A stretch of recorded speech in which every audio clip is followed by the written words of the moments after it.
अस्सलाम वालेकुम my YouTube students, उम्मीद है सब खैरियत से होंगे। तो आज हम क्लास 9 बायोलॉजी चैप्टर नंबर 1 का देखेंगे last topic mustard plant and frog. ठीक है, इससे पहले जितने भी लेक्चर हमने अपने चैनल पर अपलोड कर दिए, आप जाके देख सकते हैं। लेक्चर स्टार्ट करने से पहले हम रब्बी ज़िदनी इल्मा पढ़ लेते ताकि हमारे इल्म में इजाफा हो। बिस्मिल्लाहिर्रहमानिर्रहीम, रब्बी ज़िदनी इल्मा, रब्बी ज़िदनी इल्मा एंड रब्बी ज़िदनी इल्मा। आज का हमारा टॉपिक है multi cellular organisation, lecture number 13 इस चैप्टर का लास्ट लेक्चर है। ठीक है, इसके बाद हमारे पास फर्स्ट चैप्टर कंप्लीट हो जाएगा। तो मल्टी सेलुलर ऑर्गेनाइजेशन हमने कैसे बनता है। इन मल्टी सेलुलर ऑर्गेनाइजेशन सेल्स और ऑर्गेनाइज सेल्स इस तरह ऑर्गेनाइज होते हैं कि सेल्स की मदद से हमारे पास क्या बनेगा, टिश्यू, फिर टिश्यू से हमारे पास ऑर्गन, एंड ऑर्गन से भी हमारे पास क्या बनेगा, ऑर्गन सिस्टम। ठीक है, और फिर ऑर्गन सिस्टम से हमारे पास क्या बनता है, इंडिविजुअल। और इंडिविजुअल हम क्या कहते हैं कि किसी भी स्पीशी के एक फर्द को हम क्या कहेंगे, इंडिविजुअल कहेंगे। तो हमने मल्टी सेलुलर ऑर्गेनाइजेशन में क्या देखा है कि टिश्यू, सेल से हमारे पास क्या बनेगा, टिश्यू। ठीक है, टिश्यू से हमारे पास बना था ऑर्गन, और ऑर्गन से हमारे पास बना था ऑर्गन सिस्टम। ऑर्गन सिस्टम से हमारे पास फर्दर बनेगा इंडिविजुअल। इंडिविजुअल हम किसे कहते हैं, किसी भी स्पीशी के एक फर्द को हम क्या कहेंगे, इंडिविजुअल। तो हम यहाँ पे मल्टी सेलुलर ऑर्गेनाइजेशन में मस्टर्ड प्लांट को डिस्कस करेंगे, और हम साथ डिस्कस करेंगे। तो हम इन मल्टी सेलुलर ऑर्गेनाइजेशन में मस्टर्ड प्लांट को और फ्रॉग को हम डिस्कस करेंगे। ठीक है, तो ये हम देख लेते हैं अपने टॉपिक को।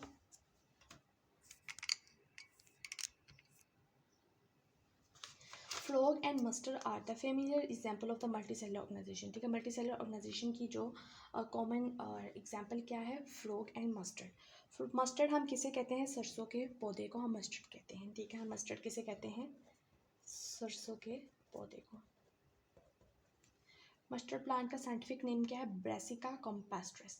आपने साइंटिफिक नेम याद लिखते वक्त ये बातों को ध्यान रखना है कि इसका जो फर्स्ट लेटर होगा वो कैपिटल होगा, एंड जो सेकंड लेटर होगा वो हमारे पास क्या होगा, वो स्मॉल होगा, और इसके नीचे आपने एक अंडरलाइन भी लगा देना है। अगर आप ये दो बातों का ख्याल नहीं रखेंगे तो आपका मार्क्स कट सकते हैं। ठीक है, तो आपने इस साइंटिफिक नेम लिखते वक्त ये बातों का ध्यान रखना है। फर्स्ट लेटर हमारे पास क्या होगा, कैपिटल, और सेकेंड लेटर हमारे पास स्मॉल होगा, और इसके बाद हमने अंडरलाइन भी करना है। इसके बाद हम इसकी हैंडिंग देखते हैं, सोइंग। सोइंग का मतलब क्या होता है, बोना। It is sown in winter, हम इसे सर्दियों में इसके बीज को बोते हैं। ठीक है, हम इसके बीज को कब बोते हैं, मस्टर्ड प्लांट को सर्दियों में बोते हैं। एंड प्रोड्यूस सीड, और जो इसका बीज प्रोड्यूस कब होता है, at the end of the winter. सर्दियों के एंड पे इसका सीड प्रोड्यूस हो जाता है। इंपॉर्टेंस यानी कि इसके यूजेस क्या है मस्टर्ड प्लांट के, is use as vegetable and it seed are use for extracting oil. हम सरसों के पौधों से ऑयल निकालते हैं, जो हम अपने बालों की ऑयलिंग के लिए भी इस्तेमाल कर सकते हैं। हम इसे अचार में जो ऑयल डलता है हम उसके लिए भी इसको इस्तेमाल कर सकते हैं। हम इसे कुकिंग के लिए भी इस्तेमाल कर सकते हैं सरसों के ऑयल को। ठीक है, तो इसके ये ऑयल यूजेस हैं। बॉडी पार्ट्स, मस्टर्ड प्लांट के दो बॉडी पार्ट्स है, एक वेजिटेटिव पार्ट है एंड एक हमारे पास क्या है, रिप्रोडक्टिव पार्ट। वेजिटेटिव पार्ट वो होता है जो सेक्सुअल रिप्रोडक्शन में हमारे पास हिस्सा नहीं लेते। ठीक है, रिप्रोडक्शन हमारे पास क्या होता है, जो दोबारा से प्रोड्यूस करवा सके। तो वेजिटेटिव पार्ट हमारे पास कौन से होंगे, include root, stems, branches and leaves. ये हमारे पास दोबारा से रिप्रोड्यूस नहीं करवा सकते। और रिप्रोडक्टिव पार्ट कौन से होते हैं, फ्लावर्स।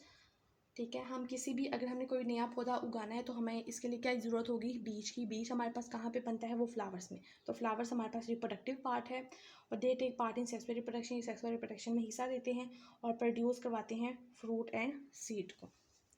ठीक है, ये आपको मस्टर्ड प्लांट की डायग्राम दी गई है। अगर एग्जाम में आ जाए तो आपने ये डायग्राम भी ड्रॉ करनी है ताकि आपको अच्छे से अच्छे मार्क्स मिल सके। इसके बाद हम देखते हैं फ्रॉग को।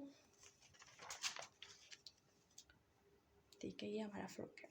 तो फ्रॉग क्या होता है, इसका साइंटिफिक नेम है राना टिग्रीना। यहाँ पे भी आपने यही करना है कि फर्स्ट लेटर को आपने कैपिटल लिखना है, सेकंड लेटर को आपने स्मॉल लिखना है, और नीचे आपने अंडरलाइन लगा देना है, तभी आपको साइंटिफिक नेम के फुल मार्क्स मिलेंगे। अक्सर वो शॉर्ट पेज हमारे पास ये भी पूछ लेता है कि आपने mustard plant and frog plant के साइंटिफिक नेम बताने हैं।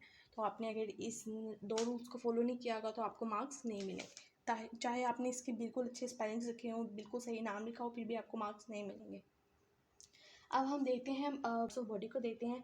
तो जो हमारे पास बॉडी का फ्रो का जो बॉडी है वो हमारे पास मल्टी सेलुलर ऑर्गेनाइजेशन होती है, ठीक है। पहली बात आपने ये याद रखनी है। दूसरी बात ये है कि बॉडी जो होती है फ्रो की वो ऑर्गन सिस्टम से बनी होती है, और एक ऑर्गन सिस्टम उसके ऑर्गन से क्या कर रहा होता है, रिलेट कर रहा होता है, ठीक है। ऑर्गन एंड ऑर्गन सिस्टम को हमने एक ब्रीफली देखा था लेवल ऑफ ऑर्गेनाइजेशन में, ठीक है। अगर आपने मेरे लेक्चर लिए हैं तो आपको ये समझ आ रहा होगा। All the organs are made up of specific tissue, और जितने भी ऑर्गन्स हैं वो हमारे पास एक स्पेसिफिक टिश्यू से बने हुए हैं। कौन कौन से tissue? Epithelial tissue, glandular and muscular and nervous tissue, ठीक है। तो ये हमारे पास जितने भी ऑर्गन्स हैं वो एक स्पेसिफिक टिश्यू से बने हुए हैं, और जो फ्रो की बॉडी है वो ऑर्गन सिस्टम से बनी हुई है, और एक ऑर्गन सिस्टम जो है वो हमारे पास रिलेट करता है ऑर्गन से। इसका जो साइंटिफिक नेम है वो हमारे पास आना टिग्रीना है। फ्रो की जो बॉडी है वो मल्टी सेलुलर ऑर्गेनाइजेशन शो करती है, ठीक है। इसके लिए शॉर्ट में हमारे पास एग्जाम में ये भी पूछा जाता है कि इसके आप स्पेसिफिक टिश्यू बताएं फ्रो के, तो आपने बता देना एपिथेलियल है, एक ग्लैंडुलर है, मस्कुलर एंड नर्वस इसके टिश्यू हैं। और ये मेरे फ्रो की डायग्राम बनाई हुई है, अगर लॉग में आ जाता है तो आपने भी बनानी है ताकि आपको अच्छे से अच्छे मार्क्स मिल सके। और अगर आपको मेरी वीडियो अच्छी लगी तो लाइक करें, शेयर करें, सब्सक्राइब करें। अब हम इस टॉपिक के ना MCQ देख लेते हैं ताकि एग्जाम में आए तो हम गलत ना करें। पिछले लेक्चर में भी हमने MCQ देखे थे उस टॉपिक के लिहाज से। इस टॉपिक के लिहाज से हम इसके MCQ देखेंगे। The scientific name Brassica campestris is for the plant, ठीक है। ये ब्रासिका कंपास्ट्रिक किसका साइंटिफिक नेम है? तो हमें ना ये सरसों के पौधे मस्टर्ड प्लांट का साइंटिफिक नेम है। Mustard plant is sown in, mustard plant को कब बोया जाता है इसके बीज को? विंटर में। मैंने आपको भी बताया है। Organ of plant that take part in sexual reproduction, sexual reproduction में हमारे पास कौन सा प्लांट का ऑर्गन हिस्सा लेता है? फ्लावर्स, ठीक है। Root stem leaves they do not take part in sexual reproduction, तो फ्लावर्स हमारे पास सेक्सुअल रिप्रोडक्शन में हिस्सा लेते हैं। Types of tissue present in frog, ठीक है। फ्रॉग में कौन से टिश्यू प्रेजेंट होते हैं? इपिथेलियल भी होता है, मस्कुलर भी होता है, ग्लैंडुलर भी होता है, तो ऑल ऑफ दीज, ठीक है, ये तीनों टिश्यूज में पाए जाते हैं। इसके अलावा अगर आप ये ड्राइंग बनाना सीखना चाहते हैं तो मेरा एक सेकंड चैनल है ड्राइंग विद माहम के नाम से, आप वहाँ पे जाके फ्रॉग और मस्टर्ड प्लांट की डायग्राम बनाना देख सकते हैं, ठीक है। और उसको आपने सब्सक्राइब भी करना है, और साथ साथ आपने नोट्स बनाते जाना है। अपना ढेर सारा ख्याल रखिएगा। अल्लाह हाफिज़।